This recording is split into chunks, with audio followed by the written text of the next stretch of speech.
Welcome back, everyone. Ready for another deep dive. Always. Today, we're tackling a tough one. It's about whether physical abuse is ever a justifiable reason for divorce. Okay. We're basing this deep dive on an article from gotquestions.org.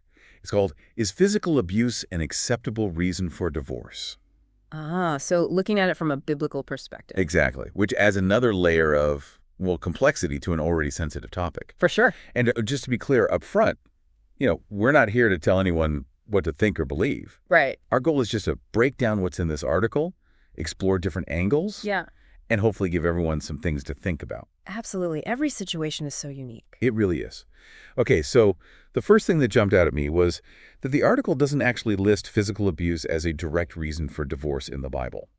That was a little surprising, wasn't it? It is, yeah. At first glance, at Yeah. least. But what the Bible does do is paint a really clear picture of what a good marriage should look like. Love, respect, that whole mutual submission idea. Yeah. Right. It's all there in Ephesians 5.22 through 3:3. Okay. And, well, obviously abuse of any kind just completely goes against that. Yeah, and the article makes that very clear. They're saying, no way is violence against your spouse okay, it's morally wrong, end of story, and it should never be tolerated. In fact, they go so far as to say that separating from an abuser isn't just allowed, it's actually the morally right thing to do, especially if kids are involved. And that's where things get interesting, right? Because they make this distinction.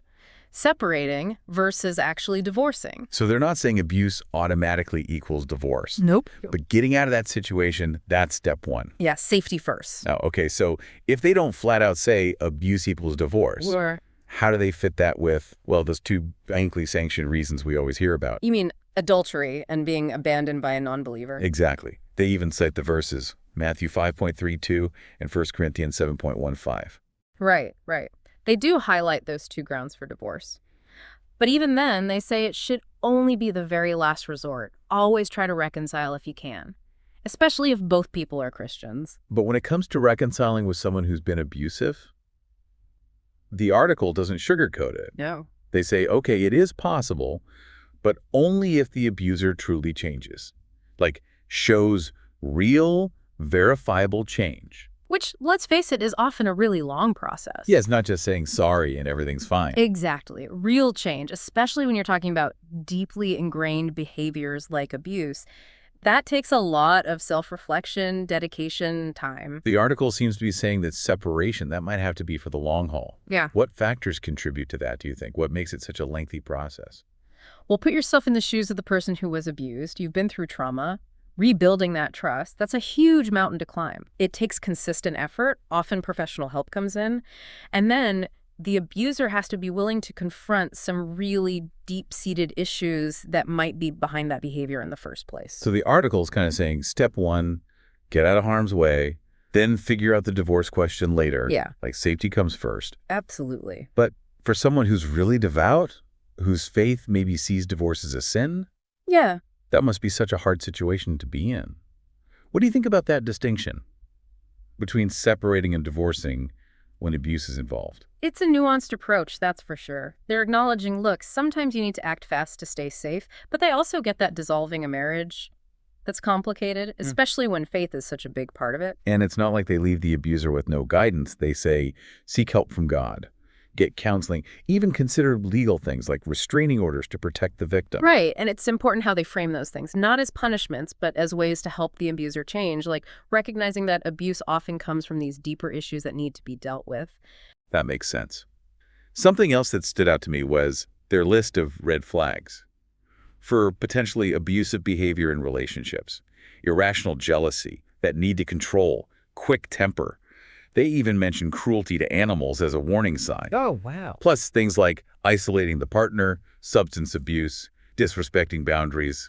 That list is so important because those behaviors, they're not always obvious, especially early on. Think about it. When you're first dating, everyone's on their best behavior. It's easy to miss those little red flags or to just explain them away because, you're smitten. It's like they're wearing a mask and the real them doesn't come out till later. Sometimes not even till after you're married. Exactly. And that's why the article really stresses how important it is to pay attention to those red flags. And if you see any, get advice. especially from someone who knows about abusive situations. Having that outside perspective can be so valuable. So you're saying even if you're in love, if you start noticing some of those things, you need to stop and assess the situation. Absolutely. Don't ignore those gut feelings. It's better to be safe than sorry, right? Get some advice. Yeah. Save you so much heartache down the road. Good point. What really got to me was this quote from the article. And I'm just going to read it here. God does not want you to remain in that situation.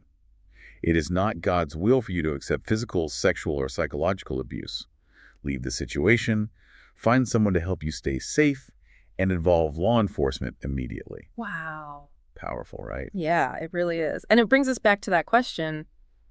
How do you balance your faith with what you need to do in these situations? Because on the one hand, you have these beliefs, right? Religious beliefs, maybe even how you interpret the Bible. That can make you think twice about divorce, even when abuse is happening. Right. But then there's that need to protect yourself, your kids, to get out of a dangerous situation. It's a tough spot to be in. It really is. It's like, what do you do? And that's why I think focusing on separation first, like the article does, that's so key. It's acknowledging how serious things are. Get yourself to safety.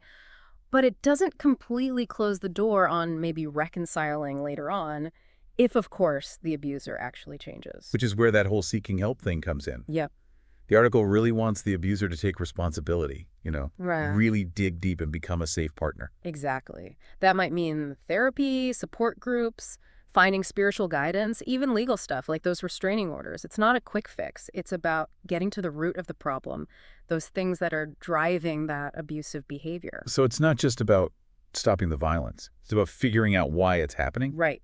Think about it. If someone's always flying off the handle, trying to control everything, those patterns don't just vanish. It takes work, self-awareness, and honestly, just wanting to change. Which brings us back to those red flags the article talked about, almost like a danger checklist for your relationship. I like that, yeah. Because sometimes those behaviors are kind of sneaky, especially when you're all lovey-dovey in the beginning. We all want to see the good in people, right? But if you see jealousy cropping up, that need to control, a quick temper, those are warning bells. Don't ignore them. And the article was really specific about this. Those red flags might not be obvious until after you're married. Like, some abusers are good at hiding who they really are until they feel secure in the relationship. It's scary, isn't it? It is. And it reminds you, anyone can be a victim of abuse. It's not about being weak or naive.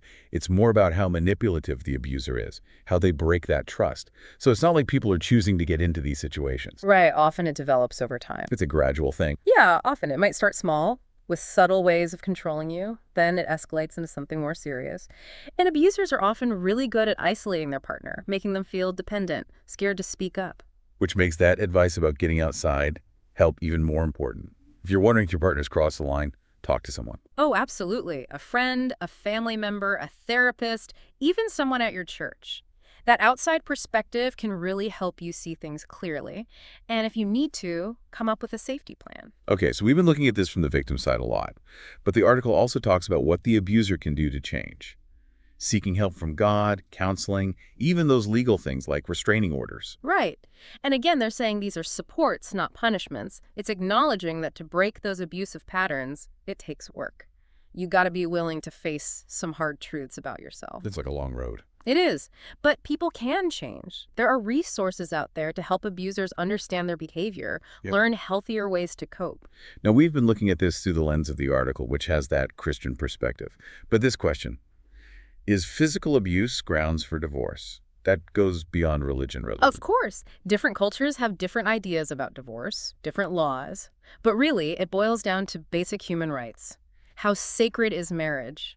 And can you ever justify staying in a situation that's hurting you? So we're talking about really fundamental stuff. Exactly. Things like, do you have the right to make your own choices? To be safe? Should marriage be about love and respect? No wonder this topic is so complex and emotional. Definitely. It makes you think about what a healthy relationship really is, how religion plays into personal decisions, Yeah. and how society deals with domestic violence. Huge issues. And often they lead to conversations that are pretty uncomfortable. Yeah, for sure. But those conversations are so important. The more we talk about domestic violence, the more we understand it. Right.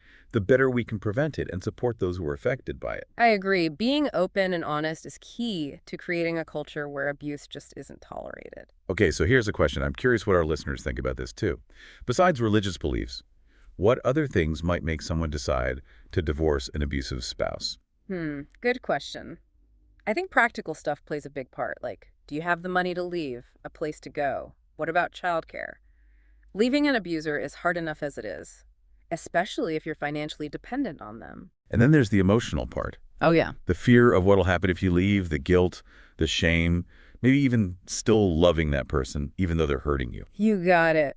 It's this whole mess of emotions, and often the abuser makes it worse, isolating you, making you doubt yourself, makes it even harder to break free. So it's not as easy as just walking out the door. Rarely.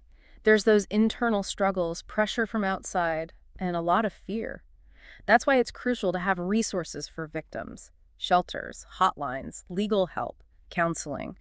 Those can be lifesavers for people trying to rebuild their lives. And even if you do manage to leave, healing from that kind of abuse, that takes time, right? It does. Getting your self-worth back, learning to trust again, dealing with the trauma, it's a journey. Which is why it's so important to have a culture where victims feel safe to come forward, where they're believed and supported. 100%. We need to give people the power to choose what's best for them, no matter what society says or what their religion might tell them. Okay, before we wrap up this part of the deep dive, is there one key thing you want to leave our listeners with about everything we've talked about so far? I think the most important thing to remember is this. Abuse, it's never okay. And nobody should ever have to go through it. If you or someone you know is dealing with abuse, please get help. There are resources out there. You don't have to face this alone. That's such an important message. And it brings us back to that question we started with. Is physical abuse a good enough reason to get a divorce? The article we've been talking about, it doesn't come right out and say yes, but it definitely seems to lean towards putting safety and separation first. Yeah, it walks a fine line. It gets that the decision to divorce, that's a big one. Really personal, complicated, especially with religious beliefs in the mix. But they're also very clear. Staying in a dangerous situation, that's not what God wants.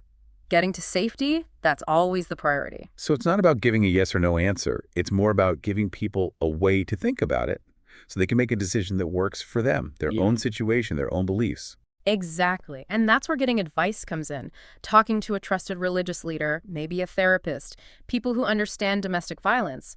Those conversations can be so helpful, give you support, guidance, when you're dealing with something this tough. And even within a religion, people might have different views on this. Some groups might interpret the Bible in a stricter way about divorce, while others might say the person's safety and well-being, that comes first. You're so right. There's no one answer that fits everyone. And that's why it's so important to have these open, honest discussions within religious communities. Challenge those ideas that might actually condone abuse or downplay it. Make it a safe space for victims to come forward. And make sure everybody knows abuse is not something you just sweep under the rug. Okay, so as we wrap up our deep dive, I'm wondering, what are some things religious groups could do to deal with domestic violence in their own congregations? What can they do to make it clear abuse is not tolerated? That's a huge question. I think it starts with education. Teach the clergy, the staff, how to spot domestic violence, how to respond to it. Have clear rules for how to handle accusations of abuse. Offer support groups, resources for victims. Those are all key. So being proactive. Yeah. Not just waiting for something to happen and react it. Exactly. And just as important, they have to challenge any beliefs. Whether it's cultural or from their theology, that might actually excuse abuse or downplay it. It's about creating a place where victims feel seen, heard, believed, and where abusers are held accountable for what they do. Well said. And on that note, I want to thank you, our listeners, for joining us on this deep dive into such a complex and honestly tough topic. We know these aren't easy conversations to have, but we hope this episode gave you something to think about. Some new perspectives, maybe even some resources if you or someone you know is struggling with this. And remember, if you're in a situation where you don't feel safe, reach out. Get help. There are people who care. And there are resources out there to help you heal, to become whole again. Thanks for listening, everyone. We'll see you next time on The Deep Dive.